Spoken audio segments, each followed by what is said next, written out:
आने से मना कर दिया, मिलने से मना कर दिया, अब कह रहे वृंदावन छोड़ के चली जाओ। क्यों? द्वारिका क्यों जाऊं? कम से कम वृंदावन में रहूंगी, उससे मेरी चेतना तो बनी रहेगी ना।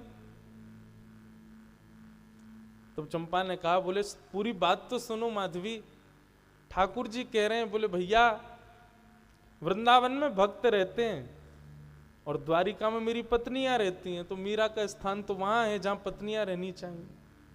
इसलिए मीरा को कहो कि अब अपने ससुराल जाए।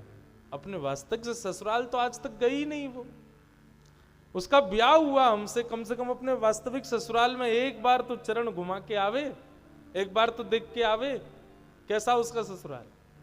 ये भाव सुनते ही मीराबाई नाचने लगी, बोले अच्छा ये भाव है तो मैं जरूर जाऊंगी। मीराबाई प्रसन्न हो गई। प्रसन्न भी होती हैं, लेकिन कभी कभी वृंदावन का विरह भी व्याप्त हो जाता है। एक दिन मीराबाई ने अब विचार किया, कुछ दिनों में मैं द्वारिका प्रस्थान करूंगी। एक दिन बंधुओं, मीराबाई की ख्याति तो बहुत बढ़ी गई थी, लोग बाग दर्शन करने आते थे। एक बार दो महापुरुष उनका दर्शन करने आए, सामान्य से दिख रहे थे। मीराबाई के सन्मुख आए, आकर के बैठे, बोले हमने बहुत सुना है आपका स्वर बहुत मधुर है, आप ठाकुर जी की बड़ी मधुर सेवा करती हैं, राणा जी ने आपको विष का प्याला दिया, आदि आदि ये सब कीर्तिमान भाव गाने लगे। तो मीराबाई बोली, मेरे पास आके मेरी कीर्ति मत गाइए, मेरे लाल जी की कीर्ति गाओ, वो मुझे प्रिय लगती है। उन दोनों को मीराबाई ने जब देखा, तो एक व्यक्ति को जब देखा तो उसके रूप माधुरी और शब्द से मीराबाई अनुभव कर पा रही थी कि ये कोई गवैया है। और मीराबाई ने जब उसके अंगों की ओर टटोला तो देखा कि उसके हाथ में कोई वाद्य बजाने वाला एक यंत्र उसके हाथ में लगा हुआ है। जैसे आप कभी देखेंगे जो सितार वादन करते हैं, उनके हाथ में एक सितार बजाने वाला एक साधन होता है, वो उसको जब सितार नहीं बजाते तो अंगूठी बना के पहन लेते हैं। तो वैसा ही एक यंत्र उन्होंने देखा। मीराबाई उससे अनुभव तो कर चुकी थी कि ये कोई गवैया आया है और ये निश्चित ही मेरा स्वर सुनने के लिए आया है, मेरी परीक्षा लेने के लिए आया है।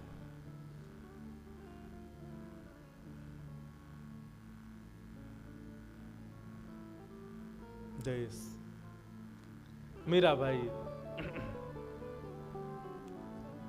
बैठी थी, उसने निवेदन किया कि आप कुछ फरमाइए ना, ठाकुर जी के सामने कुछ सुनाइए।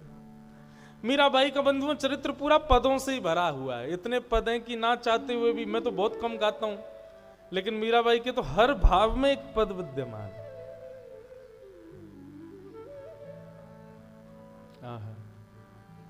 मीराबाई से जब कहा कि आप कुछ सुनाइए, मीराबाई ने बहुत सुंदर एक पद गाया। बंधुओं, ये जो दो युवक आए थे, ये कौन थे पता है? एक तो था बादशाह अकबर और दूसरा था तानसेन। ये दोनों छद्म वेश धारण करके आए थे मीराबाई को सुनने के लिए। बादशाह अकबर आगरा में कोई नया किला बनवा रहा था, तभी किसी ने आकर के कहा, बोले आप वृंदावन जाओ, वहां पे मीराबाई आई हुई हैं। और बादशाह का एक नियम था कि ये जो था ना अकबर, इसका बंधुओं, इसके कभी कभी मुझे ऐसा लगता है इस पर वैष्णवों की बड़ी कृपा, इसने कितने संतों के दर्शन किए। एक बार तानसेन कुछ गा रहा था तो अकबर बोला, तुमसे अच्छा दुनिया में कोई गाने वाला होगा नहीं, मुझे ऐसा लगता है। तो तानसेन ने एक नदी थी, पोखरा था, जो भी था, उसमें उंगली डुबोई और बाहर निकाल करके एक बिंदु जैसी टपकी नीचे, तो बोले महाराज मेरा गाना तो इस बिंदु के समान है, मेरे गुरुदेव का गायन तो इस सरोवर के समान है। अकबर बोला, देखो ये बड़ी बड़ी बातें मत करो, मुझे गाना नहीं आता लेकिन सुनना बहुत अच्छा आता है, और मैं ये कह सकता हूं कि तुमसे अच्छा गायक दुनिया में कोई नहीं है। ये तो तुम अपने गुरु की प्रशंसा कर रहे हो जबरदस्ती। तानसेन बोला, नहीं महाराज, आप मेरे गुरु को सुनेंगे तो कुछ कह ही नहीं पाएंगे। कौन है तुम्हारे गुरु? बोले वृंदावन बिहारी लाल को जिन्होंने प्रकट किया, अनन्य रसिक स्वामी श्री हरिदास जी महाराज। मेरे गुरु हैं। अच्छा, चलो हमको उनका गाना सुनना है। तानसेन बोला कृपा करो महाराज, वो गाना नहीं गाते हैं, वो ठाकुर जी के कीर्तन गाते हैं। तो बोले तो हम सुनना चाहते हैं। बोले महाराज वो आपको सुनाने के लिए कभी नहीं गाएंगे, वो तो ठाकुर जी को ही सुनाते हैं। अकबर पीछे पड़ गया, कैसे भी करके मुझे सुनाओ। तानसेन बोला एक उपाय है। बोले क्या? आपको बादशाह का रूप त्यागना पड़ेगा, एक सामान्य रूप धारण करना पड़ेगा, मेरे साथ चलना पड़ेगा, और महाराज बहुत अच्छा हो जाएगा यदि आप मेरे दास बन के चलो। लेकिन अकबर को संगीत का इतना शौक था कि वो तानसेन का दास बनने को तैयार हो गया। तानसेन का दास बन करके, और जैसे संगीतज्ञों के वाद्यों को उठाने वाला कोई चलता है संग में, ऐसे अकबर पीछे तानपुरा लेकर के चल रहा था तानसेन के साथ। तानसेन बोला भगवान एक कृपा और करना। बोले क्या? आपकी एक बुरी आदत है। बोले क्या? जब भी कोई गाता है आप वाह वाह वाह वाह वाह वाह कर देते हो। हमारे गुरुजी का स्वर सुन के वाह वाह मत कर देना, नहीं तो भगा दिए जाओगे, पीट दिए जाओगे। तानसेन बोला नहीं करूंगा। स्वामी श्री हरदास जी महाराज विराज रहे थे कुंज में। तानसेन गया, प्रणाम किया। तानसेन के साथ में अकबर भी आया। अब तो तानसेन अंदर ऐसा ही व्यवहार कर रहा है जैसे सेवक है, जल्दी प्रणाम कर, गुरुदेव हैं। अकबर के जी जी हुजूर प्रणाम। स्वामी जी बोले कहो तानसेन बड़े दिन में आए हो? बोले हाँ। चलो कुछ सुनाओ। तानसेन गाने लगा। तानसेन ने पृथ्वी, जल, अग्नि, वायु, आकाश उसके गायन के अधीन रहते थे। वो चाहता तो दीप जला देता था, चाहता तो वर्षा कर देता था, चाहता तो आंधी तूफान आ जाते, चाहते तो सब सामान्य हो जाता। उसकी गायन में इतनी शक्ति थी। स्वामी जी के सामने कुछ गाने लगा। गाते गाते तानसेन ने जबरदस्ती गलत गाया। जैसी गलत गाया तो स्वामी जी बोले गलत क्यों गाते हो? बोले भगवान गलती हो गई, आप सुधार दीजिए ना, क्योंकि ये मर्यादा है कि आप वृंदावन के रसिकों को कह नहीं सकते, आज्ञा नहीं कर सकते कि गाइए, वे जब चाहें तब गाएंगे। तो तानसेन ने ये युक्ति अपनाई कि मैं गलत गाऊं और सुधारने के लिए कहूंगा तो ये गाएंगे, अकबर सुन लेगा। स्वामी जी पहचान गए, अच्छा तो ये चाहते हो कि हम गाएं? बोले जी भगवान। स्वामी श्री हरदास जी महाराज ने बिहारी जी का स्मरण करते ही जैसे ही एक स्वर लगाया, स्वर अलाप करते ही वृंदावन की रज के कण हिलने लगे। आकाश में सूर्य चंद्र एक साथ प्रकट हो गए, मानो जैसे वृक्ष भी कोई चैतन्य बनकर के श्रवण कर रहे हों। वन के भीतर से हिरण, वन के भीतर से हिंसक जीव सब निकल करके आ गए स्वामी जी की ओर, मानो कृपा भरी दृष्टि से देख रहे हों। सबके नेत्र सजल हो गए। ऐसा स्वर स्वामी जी ने प्रकट किया। अकबर के नेत्र बंद हो गए, देहाभिमान शून्य हो गया। उसको तो पता ही नहीं कि मैं सेवक बन के आया हूं, नाटक कर रहा हूं। जैसे ही स्वर सुना, स्वर सुनते ही बोला वाह वाह वाह वाह वाह वाह। स्वामी जी का गायन वहीं रुक गया। बोले कौन है ये, कौन है, और इसने वाहवाही कैसे की? तानसेन बोला बाहर चल, तुझे तो बाहर चल के बताऊंगा। गुरुदेव क्षमा कर दो, गलती हो गई, अपराध क्षमा करो, बालक का सेवक है मेरा। तानसेन स्वामी जी बोले तानसेन छुपाओ नहीं, बताओ ये कौन है। इसके वाह वाह के स्वर में पता चलता है कि ये कोई मुगल है। तब रूप में प्रकट हुआ महाराज, शहंशाह हिंदुस्तान बादशाह अकबर आए हैं। कान पकड़ लिए, क्षमा कर दो भगवान, आपका स्वर सुनना था। ये बोले बादशाह रूप में जाओगे तो सुनाएंगे नहीं, इसलिए मैं सेवक बन के आया। स्वामी जी बोले अच्छा हुआ कि तुम सेवक बन के आए, कोई और रूप में आते तो तुमको दंड मिलता। चलो जाओ, कोई बात नहीं। बादशाह बोला अब आपको पता ही चल गया कि मैं बादशाह हिंदुस्तान हूं। भगवान आपका मैंने स्वर सुना है, कुछ दक्षिणा देना चाहता हूं, बताइए क्या दे दूं? स्वामी जी बोले हमको कुछ नहीं चाहिए, बस तुम चले जाओ, यही हमारी दक्षिणा है। बादशाह बोला ऐसे तो नहीं जाऊंगा, आप भारत के सम्राट के सामने खड़े हैं महाराज, बताइए क्या चाहिए? स्वामी जी बोले यमुना जी का केसी घाट है, उसकी एक सिड्डी टूट गई है, बनवा दो, जाओ। अकबर की आधी संपत्ति लग गई लेकिन वो सिड्डी नहीं बन पाई। अकबर दौड़ा दौड़ा आया, बोले भगवान मेरे बस का नहीं है। तो बोले मैंने मना किया था ना कि कोई दक्षिणा नहीं चाहिए, तुमको जबरदस्ती लगा। तो ये कथा मैंने क्यों सुनाई, अकबर भले ही मुगल था लेकिन अकबर को आप देखेंगे उस पर संतों की बड़ी कृपा, संतों का खूब दर्शन किया। आज अकबर को जब पता चला कि भक्तिमती मीराबाई आई हैं तो अकबर रूप बदल करके तानसेन के साथ उनका स्वर सुनने आया। दोनों रूप बदल करके बैठे, लेकिन मीराबाई को अनुभव हो गया था कि ये कोई छद्म वेश में आए हैं, इनके हाव भाव स्वर से पता चल रहा है कि ये कौन है। आहा, मीराबाई ने एक तारा लेकर के स्वर छेड़ दिया।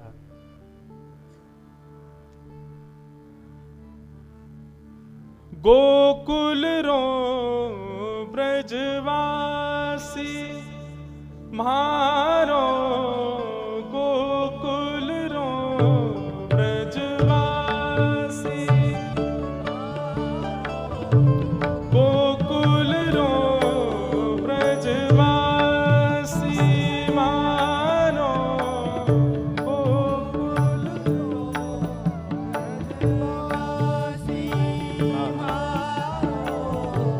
जग सुहाग मिथ्यारी सजनी, जग सुहाग मिथ्यारी सजनी, होवा हो मिट जासी, होवा हो मिट जासी, मारो गोकुल रो ब्रजवासी, मारो गोकुल रो ब्रजवासी, मारो गोकुल रो ब्रजवासी। मीराबाई कह रही हैं, क्या कह रही हैं, जग सुहाग मिथ्यारी सजनी। जग में कहते हैं ये हमारे, ये हमारे, ये हमारे, ये सब मिथ्या हैं, हमारे तो केवल ब्रजवासी हैं। और वो भी कहाँ के, गोकुल के, वृंदावन के ब्रजवासी हमारे हैं, बस वही हमारे हैं और कोई हमारा नहीं है। गोकुल रो ब्रजवासी मारो, गोकुल रो ब्रजवासी, ओ मारो प्रियतम हृदय बसत है, मारो प्रियतम हृदय बसत है। किसी ने कहा ब्रजवासियों में क्या गुण है, तब मीराबाई कहती हैं हमारा प्रियतम उनके हृदय में बसता है, ब्रजवासियों के हृदय में, इसलिए ब्रजवासी हमारे हैं। मारो प्रियतम हृदय बसत है, मारो प्रियतम हृदय बसत है। दरस लहा सुख राशि, ओ दरस लहा सुख राशि, मीरा रे प्रभु हरि अविनाशी,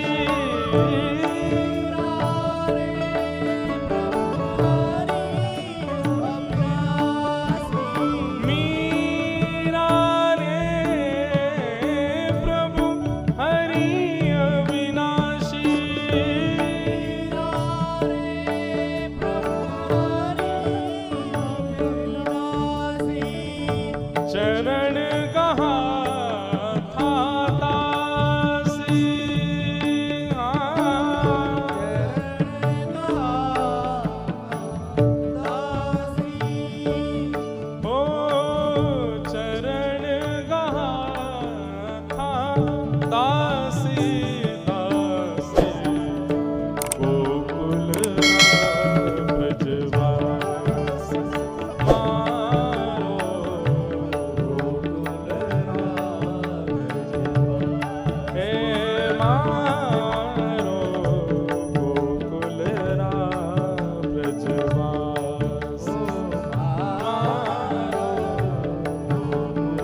मीराबाई का स्वर सुनकर के महाराज, यहां तानसेन भी मंत्रमुग्ध हो गए और पीछे बैठा हुआ अकबर भी मंत्रमुग्ध हो गया। अकबर ने अपने जेब से एक सुंदर आभूषण निकाल करके मीराबाई के सामने रखा। मीराबाई के स्वर निकल पड़ा, झांपना मुझे नहीं, इनको अर्पित कीजिए। झांपना शब्द सुनते ही वो तो पानी पानी हो गया। बोले आपने झांपना क्यों कहा? बोले क्या आप बादशाह अकबर नहीं है?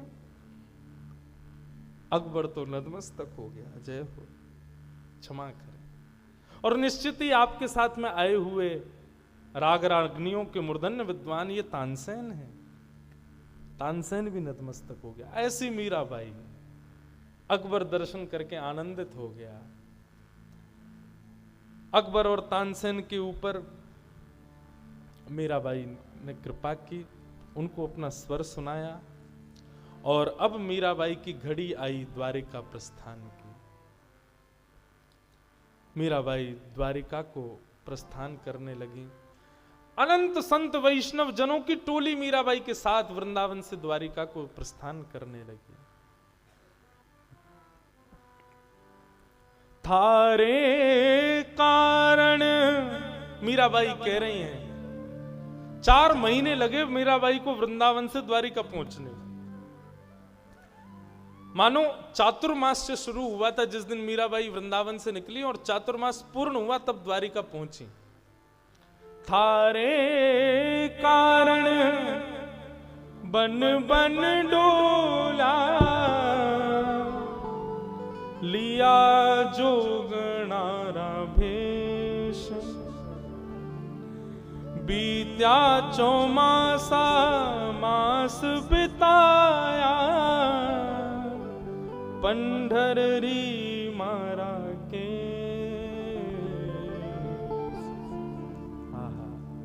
मीराबाई 4 महीने चलते चलते आनंद कीर्तन करते हुए द्वारिका पधारी। द्वारिका में आकर के मीराबाई जहां भी जाती है वहां उनको श्याम सुंदरी दिखते हैं। जैसे ही द्वारिका में प्रवेश किया मीराबाई को रुक्मणी जी दिखने लगी। मीराबाई जी को साथ में जामवती, सत्यभामा, ये सब भगवान की पटरानियां मीराबाई का स्वागत कर रही हैं। ऐसा मीराबाई को प्रतीति होने लगी। मीराबाई ने जैसे ही द्वारिका में प्रवेश किया, द्वारिका के मुख्य द्वार पर मीराबाई की सासू मां, कौन? देवकी और वसुदेव दोनों खड़े, और दोनों ने खड़े होकर के जैसे एक नव बहू का स्वागत होता है वैसे ही स्वागत किया। मीराबाई को सब अनुभव हो रहा है। कैसी मनस्थिति मीराबाई की। सब जगह दर्शन करती हुई, सब लोगों से, ठाकुर जी के प्रियजन परिजन सबसे मिलती हुई मीराबाई द्वारिकाधीश का दर्शन करने गई। जैसे ही मंदिर में प्रवेश किया, मंदिर में प्रवेश करते ही मीराबाई ने सामने देखा, मारो मन हर लीनो रण छोड़। आहा, जैसे ही द्वारिकाधीश का दर्शन किया मीराबाई गाने लगी, मारो मन हर लीनो रण छोड़, मोर मुकुट सिर छत्र विराजे, कुंडल री छवि और, चरण पखारे रत्ना नाकर, री धारा गोमत जोर, ध्वजा पताका तट राजे, झालर री झकझोर, भकत जनारा काज सवारिया मारा, प्रभु रण छोड़, मीरा रे प्रभु गिरधर नागर, कर गयो नंद किशोर। मीराबाई गाने लगी। पूरा द्वारिका झूम गया मीराबाई के आते। मीराबाई द्वारिका में रहने लगी। द्वारिका में भी संत जनों के पास जाकर के मीराबाई खूब सुख से विराजती। कई वैष्णव जन आते, अपने हृदय के प्रश्न संशय लेके आते, पर मीराबाई को देख के सबके संशय अपने आप समाधान हो जाते। इस प्रकार मीराबाई सब जगह सत्संग की प्रवाह से सबको आनंदित करने लगी। एक दिन मीराबाई को बहुत विरह वेदना हुई। इतनी विरह वेदना हुई कि एक द्वार पर एक जोगी आया। अलख निरंजन सेवकों ने देखा कि आइए भगवान पधारिए। बोले हम मीरा का दर्शन करने आए हैं। बोले हमारी बाई साहब तो अचेत पड़ी हैं, अस्वस्थ हैं। बोले ले चलो मुझे उनके पास। जैसे ही उनके पास लेकर के गए बंधुओं, श्याम वर्ण था, एक साधु के वेश में आए थे। आकर के मीराबाई के सिर पर जैसे ही हस्तकमल पधराया, हस्तकमल पधराते धीरे धीरे मीराबाई को चेतना आने लगी। आकर के जैसे ही देखा, साधु को देख करके कहने लगी आप कौन? जोर से साधु हंसा। हंसी सुनते ही मीराबाई बोली ये हंसी तो मैंने कहीं सुनी है, ये हंसी तो मेरे कानों में गूंजती रहती है। श्याम सुंदर। जैसे ही श्याम सुंदर कहा, बोले अरे हम श्याम सुंदर नहीं है, आपकी तो दृष्टि ऐसी हो गई है, जिसको देखती है श्याम सुंदर ही दिखते हैं आपको। हम श्याम सुंदर नहीं है, हम तो साधारण संत हैं। नहीं नहीं, आप श्याम सुंदर हो, आप निश्चित श्याम सुंदर। अरे हमारा वर्ण देख के आपको लग रहा होगा हम श्याम सुंदर नहीं है। मीराबाई की दृष्टि अब ऐसी होने लगी, वो जिसको देखती है उसमें श्याम सुंदर का एक गुण भी होता है। कोई रूप से भले ही सांवला ना हो, लेकिन नेत्र थोड़े से कटाक्ष हो, श्याम सुंदर। किसी की चाल थोड़ी सी बाकी हो तो ये श्याम सुंदर, घुंघराले केश हो तो वो भी श्याम सुंदर, श्याम वर्ण का कोई दिख जाए तो ये भी श्याम सुंदर। सब जगह जैसे जैसे भक्ति के रूप प्रकार श्रीमद् भागवत में बताए गए बंधुओं, एक एक करके समस्त प्रकार मीराबाई में प्रकट हो गए।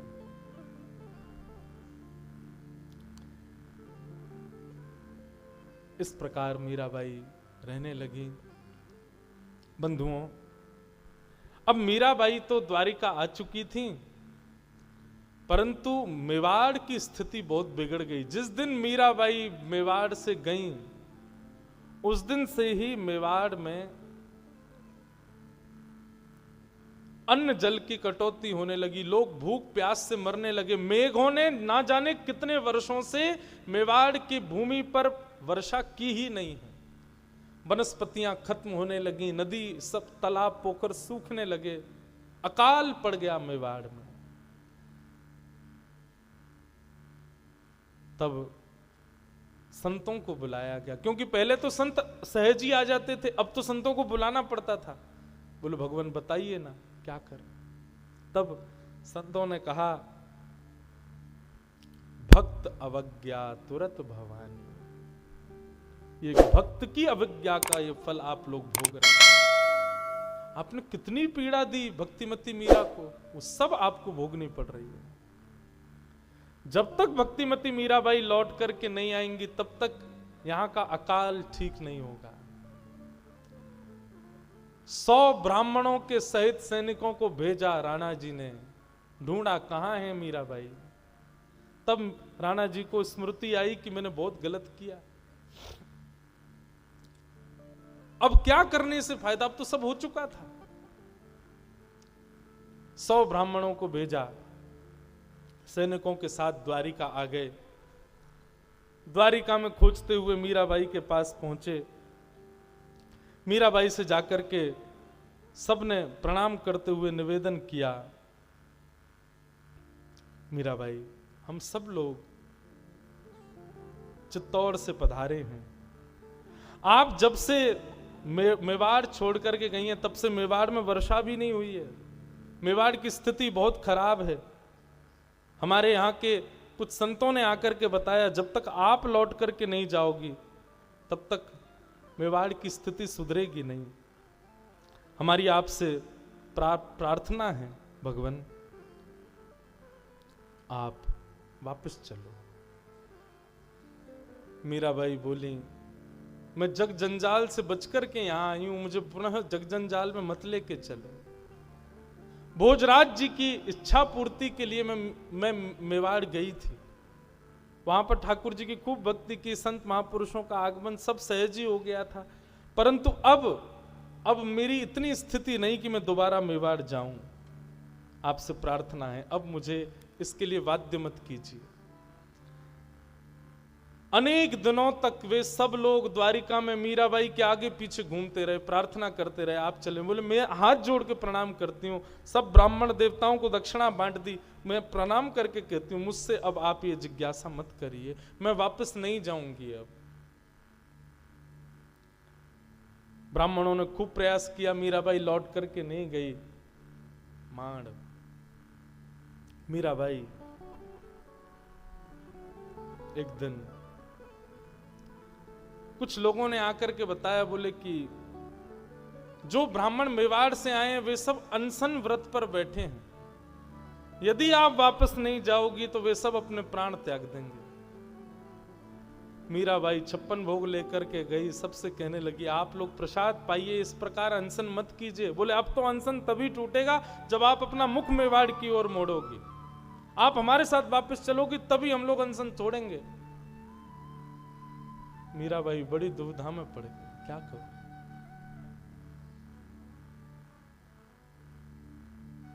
मीराबाई बोली अच्छा मैं द्वारिकाधीश से आज्ञा ले लूं, वे यदि आज्ञा दे देंगे तो मैं चल दूंगी।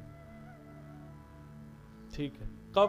बोले कल सवेरे राजभोग का दर्शन करने में आऊंगी और उस समय द्वारिकाधीश से आज्ञा लूंगी। बोले हमको कैसे पता चलेगा आज्ञा दी? बोले मैं पद गाऊंगी, पद गाते ही कुछ ना कुछ होगा और मानो द्वारिकाधीश आज्ञा दे देंगे तो मैं निश्चित चलूंगी, मुझे कोई आपत्ति नहीं।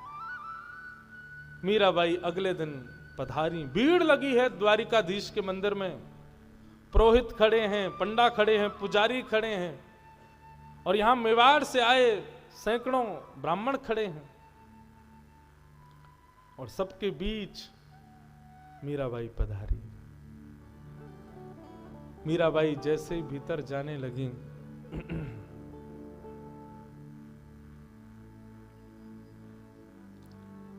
ब्राह्मणों ने रोका नहीं। पुजारी जी से कहा कि मैं भीतर जा सकती हूं, ठाकुर जी से कुछ चर्चा करनी है। सब ने मार्ग दे दिया। मीराबाई भीतर गई, द्वारिकाधीश को अपलक नेत्रों से देखने लगी। नाथ अब क्या आज्ञा है आपकी? सब संसार छोड़ दिया, सब सह लिया, सब कुछ कर लिया, परंतु आज मेरे सामने ऐसी स्थिति आई, अब दोबारा मुझे उसी संसार में उड़ेला जा रहा है। नाथ अब जो आप आज्ञा करेंगे मैं वो करने को तैयार हूं, मैं तो हार चुकी नाथ। और मीराबाई सामने बैठ करके अपने जीवन का अंतिम पद गाती हैं ठाकुर जी के आगे और द्वारिकाधीश से विनती करती हैं, साजन साजन सुध ज्यों जनो त्यों लीजो, साजन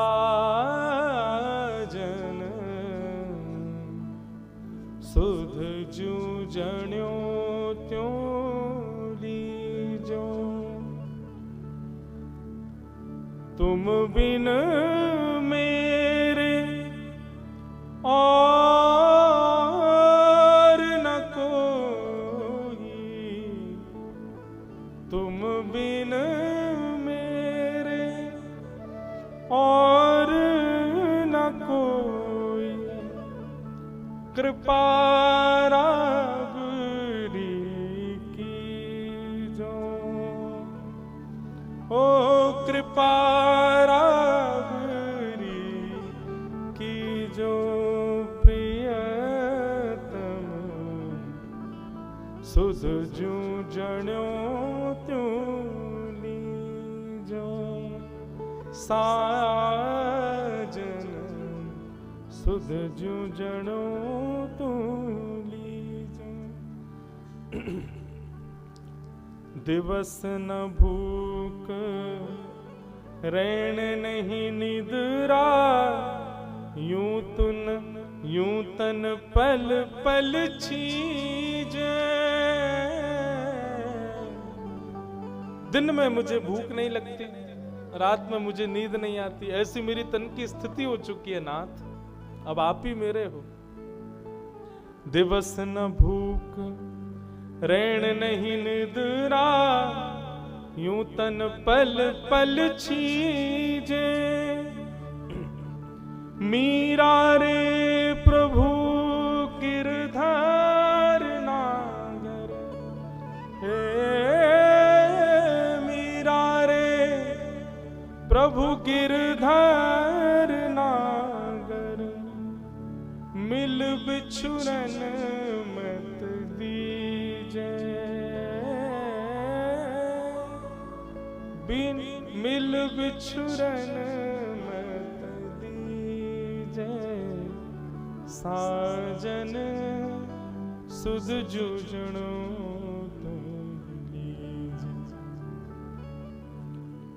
मिल बिछरण मत दीजे, मीरा के प्रभु गिरधर नागर मिल बिछरण मत दीजे, मिल बिछरण मत दीजे, मिल बिछरण मत दीजे। ये पंक्ति बार बार मीराबाई गाने लगी। अब आप मिल गए हो, अब मुझे अपने से दूर मत करो नाथ। ज्यों ज्यों मीराबाई ये पंक्ति गाने लगी, 4 बार तो मीराबाई ने इस पंक्ति को गाया। जैसे ही 5वीं बार गाने लगी, मिल बिछरण मत दीजो, आधी पंक्ति ही हुई थी, अपने आप द्वारिकाधीश मंदिर के घंटे घड़ियाल बजने लगे, पड़े पड़े शंखों में अपने आप ध्वनि प्रकट होने लगी, अद्भुत तेज पुंज द्वारिकाधीश के रूप में प्रकट होने लगा। सब लोगों की आंखों के आगे मानो एक दैदीप्यमान सूर्य प्रकट हो गया हो। सब लोग अपने नेत्र छुपाने लगे। इतने में ही चतुर्भुज रूपधारी द्वारिकाधीश 4 भुजाओं से प्रकट हो गए और प्रकट होकर के मीराबाई को अपने हृदय से लगा करके अपने अंक में भर करके स्वयं में ही विलीन कर लिया। बोलो द्वारिकाधीश की। देखते ही देखते भक्तिमती मीराबाई का सुंदर वो यौवन, सुंदर वो स्वरूप द्वारिकाधीश में जाकर के विलीन हो गया। प्रियतम ने आकर के अपनी प्रियसी को आज स्वीकार कर लिया। घंटे घड़ियाल बज रहे हैं, शंख अपने आप बज रहे हैं। सब लोग देखने लगे क्या हुआ क्या हुआ क्या हुआ। एक क्षण के लिए प्रकट हुआ वो प्रकाश, एक क्षण में ही अंतर ध्यान हो गया। स्वयं द्वारिकाधीश सामने प्रकट हो गए, द्वारिकाधीश अपने रूप में परिवर्तित हो गए। सबने देखा कहां है, एक तार पड़ा है, परंतु मीराबाई तो वहां नहीं है। पुजारी जी ने जाकर के गर्भगृह में देखा, ऊपर नीचे आए बाएं दाएं सब जगह देखा, लेकिन मीराबाई नहीं दिखी। सब लोग हाँ नाथ हाँ नाथ हाँ नाथ कहकर के इधर उधर खोजने लगे, कहां है मीराबाई। तभी एक वैष्णव की दृष्टि ठाकुर जी के वक्ष पर पड़ी। तभी देखा मीराबाई ने जो वस्त्र धारण किया था, उस वस्त्र का एक छोड़ ठाकुर जी की छाती पर दिख रहा है। सब लोग हाथ जोड़ करके घुटने के बल द्वारिकाधीश के सामने बैठ गए। नेत्रों से अविरल अश्रुधार गिरने लगी। आज भक्ति की पराकाष्ठा दिखाई ठाकुर जी ने, अपनी परम भक्ता मीराबाई को स्वीकार कर लिया। मीराबाई गाती थी, कबहू मिले पिया मोरा गोविंद, कबहू मिले पिया मोरा, मिलवे को मोहे चाव घनेरो, राखूं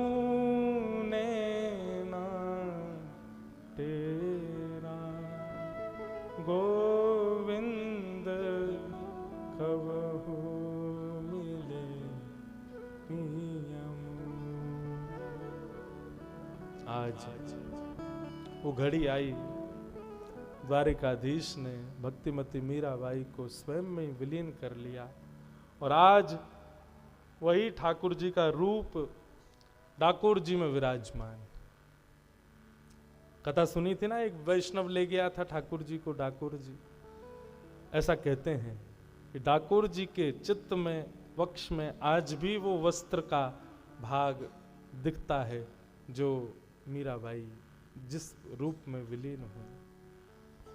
ऐसी भक्तिमती भक्ताग्रगण्य मीराबाई को हम बारंबार प्रणाम करते हैं।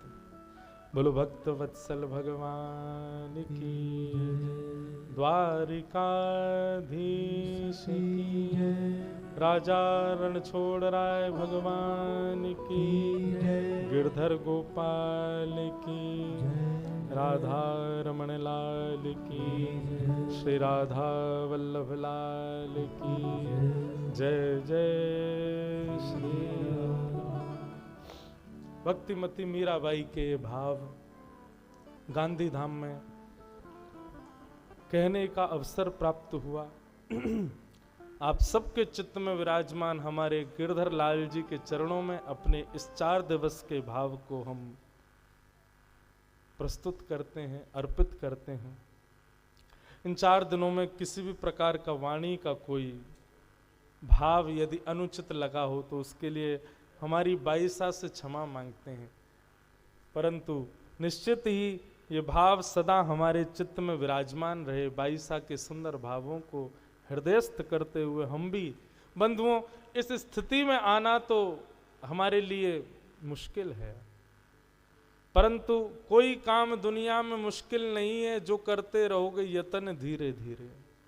यदि किसी के भी चित्त में ये भाव आता है कि हमको भी ठाकुर जी का साक्षात्कार करना है, तो बाईसा को भजना प्रारंभ करो, बाईसा के पदों को गाना प्रारंभ करो और उसी भाव से गाओ जिस भाव से मीराबाई गाते हैं।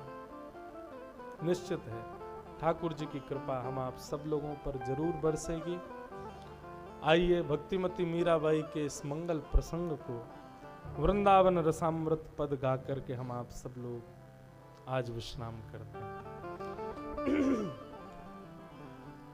श्यामा हृदय कमल सो प्रगट्यो,